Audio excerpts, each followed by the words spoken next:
अस्सलाम वालेकुम अज़ीज़ तलबा और तालबात। उम्मीद है कि आप सब अपने अपने घरों में बाहर व आफ़ियत से होंगे। प्यारे बच्चों, जमात सातवीं हमारा मज़मून है उर्दू और हमारा मौजू है आज का साइंस और जंग। क्योंकि बच्चों ये रिवीजन चल रहा है, पहले हम पढ़ चुके हैं ये सबक। आप अपनी किताब बहारिस्तानी उर्दू खोलेंगे, अपने सामने रखेंगे, पेज नंबर पर जाएंगे 100 पेज नंबर खोलेंगे आप 100 पे हम आज पढ़ेंगे ये आज का मौजू साइंस और जंग। चलो शुरू करते हैं बच्चों हम ये सबक। पहले ज़माने में जंग में मुखालिफ फ़ौजों की जिस्मानी ताकत और फुर्ती का मुकाबला होता था। उनके हथियार भी पुराने तर्ज के और सीधे सादे होते थे। जब पहले ज़माने में बच्चों जंग होती थी, ये फ़ौजों की जिस्मानी ताकत यानी कि तलवारों से लड़ी जाती थी, ये घोड़ों पे लड़ी जाती थी, सवार होकर तीरों से लड़ी जाती थी।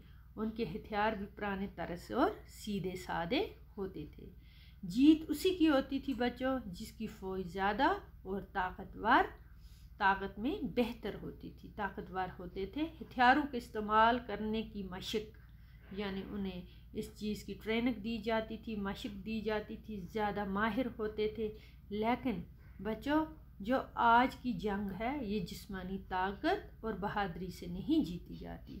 आज जिस्मानी ताकत और बहादुरी से ताकत से नहीं जीती जाती, बल्कि किससे? साइंस के ऐजाद किए हुए हथियारों पर ये है।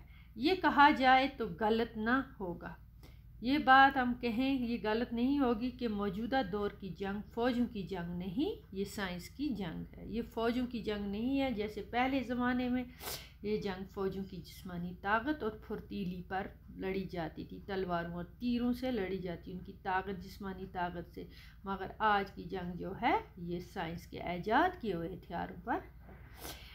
तो मौजूदा दौर की जंग साइंस की जंग है। जिस मुल्क के पास ज़्यादा महलक हथियार हैं, ज़्यादातर हथियार हैं, वो दूसरों को शिकस्त दे सकते हैं।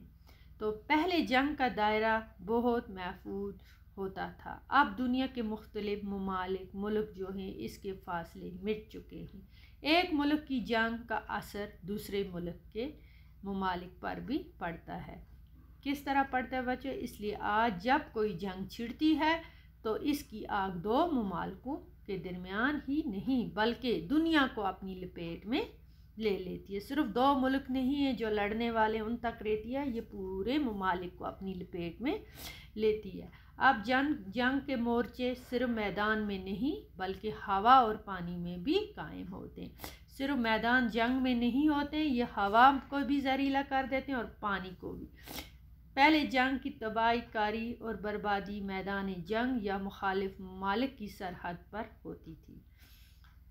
तो लेकिन साइंस के बनाए हुए महल हथियार बेगुनाह अवाम के घरों, मस्जिदों, मंदिरों और स्कूलों और अस्पतालों को भी अपनी लपेट में ले लेते हैं। तर्ज होता है बच्चों, इसमें तर्ज एक लफ्ज़ आया है, तौर तरीका।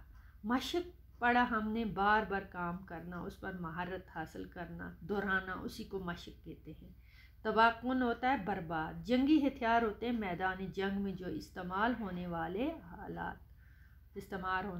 आलात। शदीद होता है सख्त। तबाकुन होता है बर्बाद। तहजीब व तमद्दुन होता है तर्ज माशरत। तो बच्चों आज हम इतना ही पढ़ेंगे, इसका जानेंगे। कल अगले सबक में फिर जाएंगे इंशाल्लाह, आगे पढ़ेंगे हम। खुदा हाफिज़।